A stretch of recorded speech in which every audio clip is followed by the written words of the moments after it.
रंगों के बारे में हम लोग देखते हैं, जो कि आपके एग्जाम में आएगा, 10th के एग्जाम में आएगा इससे क्वेश्चन। तो देखिए, रंगों को दो भागों में बांटा गया है। इसको दो भागों में बांटा गया है, मुख्य रंग और द्वितीयक रंग। मुख्य रंग को प्राथमिक रंग भी कहते हैं, प्रारंभिक रंग भी कहते हैं मुख्य रंग को। और मुख्य रंग कौन से होते हैं इसको देख लेते हैं। तो मुख्य रंग वो होते हैं जिसमें कोई रंग मिलाया नहीं जाता, और द्वितीयक रंग वो होते हैं जो मुख्य रंगों के मिश्रण से बनते हैं। ठीक है, मुख्य रंग वो होते हैं जिसमें कोई रंग नहीं मिलाया जाता, और द्वितीयक रंग वो होते हैं जिसमें मुख्य रंग जो होते हैं वही मिला करके बन जाते हैं द्वितीयक रंग। तो देखते हैं, देखो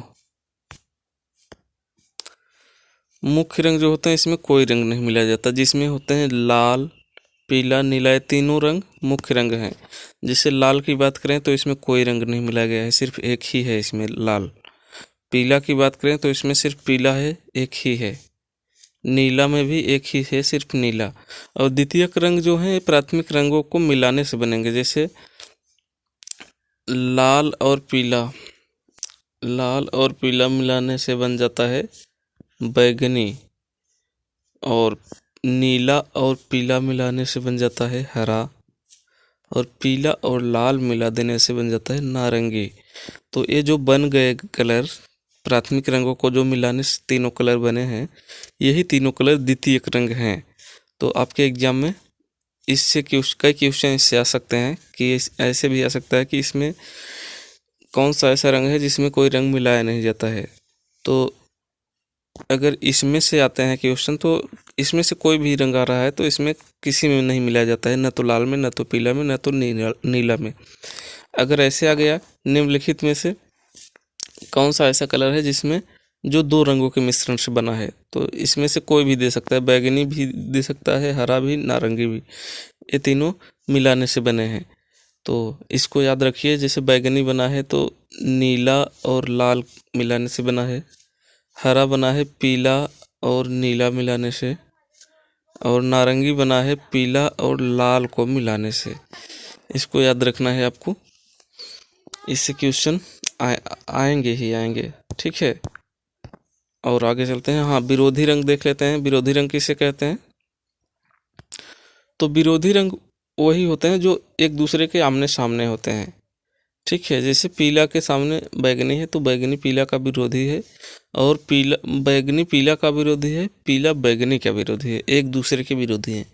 उसी तरह से हरा और लाल भी हो जाएगा, नारंगी और पीला भी एक दूसरे के विरोधी है, सब भी हो जाएंगे। इसके आगे चलते हैं। ये भी क्वेश्चन आता है कि ओस्टवाल्ड चक्र में कितने रंग होते हैं? तो ओस्टवाल्ड चक्र में कुल 8 रंग होते हैं, जो कि यहाँ पर दिए गए हैं। जैसे पीला, नारंगी, लाल, बैगनी, नीला, आसमानी, गहरा हरा, धानी, ये सभी ओस्टवाल्ड चक्र के रंग हैं। 8 रंग हैं। और इसको ऐसे प्रश्न इससे आता है कि दे देगा 4 विकल्प और पूछ देगा कि निम्नलिखित में से ओस्टवाल्ड चक्र में कौन सा रंग आता है। तो एक उसमें से रहेगा जो आता है, और 3 रहेंगे जो इसमें नहीं है। या तो ऐसे दे देगा, निम्नलिखित में से कौन सा ओस्टवाल्ड चक्र में नहीं है, तो ऐसे भी दे सकता है। ठीक है, तो इसको जब रंगों को याद रखेंगे तभी अपने एग्जाम में कर पाएंगे। और इसकी ट्रिक है, इस ट्रिक से याद कर लेना। ठीक है, धापी नाला बैनी आग, धापी नाला बैनी आग, इसको याद रख लेना। इसका मतलब धा का मतलब धानी हो गया, पी का मतलब पीला, ना का मतलब नारंगी, ला का मतलब लाल, बै का मतलब बैगनी, नी का मतलब नीला, आ का मतलब आसमानी, ग का मतलब गहरा हरा। ठीक है, देखिए, धापी नाला बैनी आग, ये तो याद हो जाएगा। इसी तरह से याद कर लेंगे और इसी क्रम में लगाएंगे, ऐसे ऐसे ऐसे ऐसे। ठीक है, जैसे धा यहाँ आ गया, पी यहाँ आएगा, नारंगी यहाँ, नीला यहाँ, ऐसे। ठीक है, इसी क्रम में लगाएंगे। और विरोधी इसमें भी पूछा जाता है, ओस्टवाल चक्र में भी विरोधी पूछा जाता है, तो इसमें बताएंगे ऐसे, मतलब इसमें भी आमने सामने के रंग विरोधी होंगे। जैसे बैगनी का धानी, धानी का बैगनी, पीला का नीला, नीला का पीला, नारंगी का आसमानी, आसमानी का नारंगी, लाल का गहरा हरा, गहरा हरा का लाल।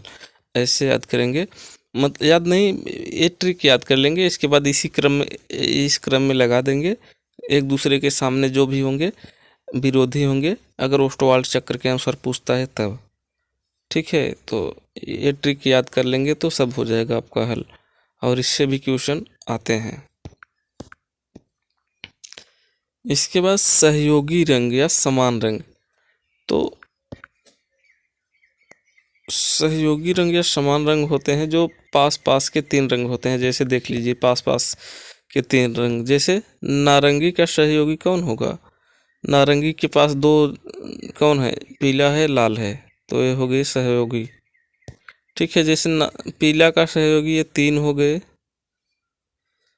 नारंगी का अगर लेंगे तो नारंगी इतना तीन ले लेंगे, फिर ऐसे तीन ले लेंगे। कहने का मतलब पास पास के तीन रंग सहयोगी रहते हैं।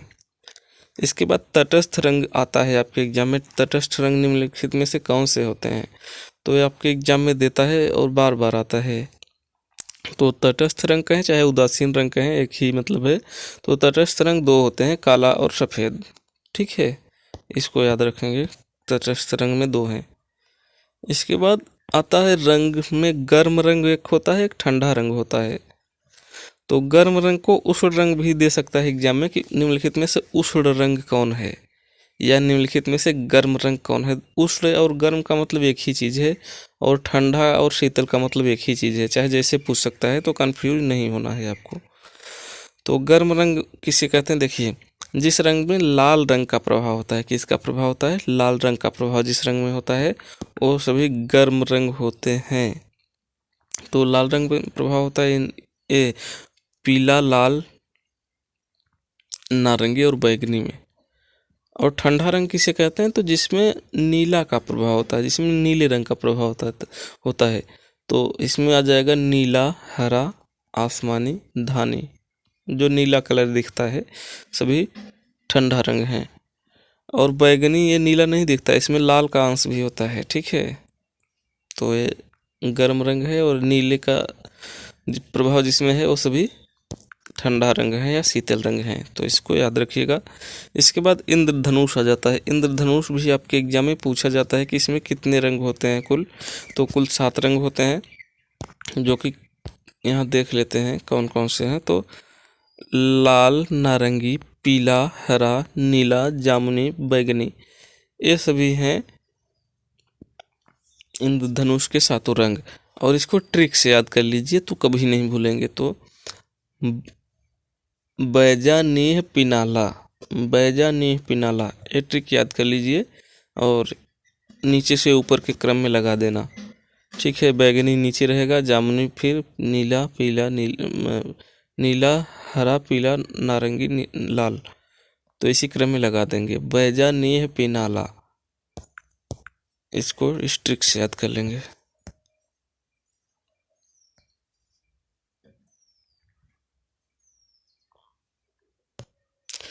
इसके बाद आपके एग्जाम में गुफाओं से भी क्वेश्चन आएंगे। तो कौन सी गुफा किस स्थान पर है ये पूछा जाता है, बार बार पूछा जाता है, तो इसको भी याद कर लीजिए। तो देखिए, एलोरा, एलिफेंटा और अजंता, ये महाराष्ट्र में है ये गुफा। ठीक है, ये तीनों गुफाएं महाराष्ट्र में हैं। बाघ गुफा जो है ये मध्य प्रदेश यानी एमपी में है। जोगी मारा जो गुफा है ये छत्तीसगढ़ में है। ठीक है, इसको याद रखिए क्योंकि आपके बुक में सीरीज में एक जगह नहीं मिलेगा, इसलिए यहाँ से याद कर लीजिए। गुफाओं की संख्या मतलब कौन, जैसे एलोरा में कितनी गुफाएं हैं? तो एलोरा में 34 गुफाएं हैं, ध्यान रखना है। बाघ की गुफा में 9 गुफाएं हैं।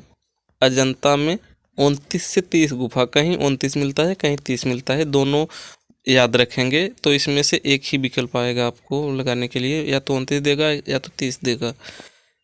ठीक है, या तो दोनों दे देगा, 29 और 30 दोनों सही रहेगा या तो।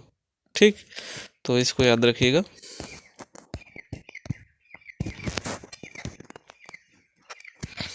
और यहाँ देखिए, कला किस भाषा का शब्द है? तो संस्कृत भाषा का शब्द है कला। इसके बाद कला का सर्वप्रथम प्रयोग ऋग्वेद में हुआ है। कलाओं के कितने प्रकार बताए गए हैं? तो कुल 64 प्रकार बताए गए हैं। ललित कला में कौन कौन सी कलाएं आती हैं? ललित कला, ये ध्यान रखिए, इम्पोर्टेंट है। ललित कला में कितनी कलाएं आती हैं? तो ललित कला में आती हैं चित्रकला, मूर्तिकला, वास्तुकला, संगीत कला, काव्य कला। और रूपात्मक कला कौन है? तो रूपात्मक कला है चित्रकला, मूर्तिकला, वास्तुकला, क्योंकि इसमें रूप होता है। ठीक है, इसमें रूप होता है, इसलिए रूपात्मक कला है। और अरूपात्मक कला कौन कौन सी हैं? तो संगीत कला, काव्य कला, क्योंकि इसमें रूप नहीं होता है। संगीत में कौन रूप होता है? कुछ नहीं। और काव्य में भी रूप नहीं होता है। ठीक है, तो संगीत कला जो है ये ध्वनि प्रधान है, काव्य कला जो है ये भाव प्रधान होता है। इसको याद करेंगे।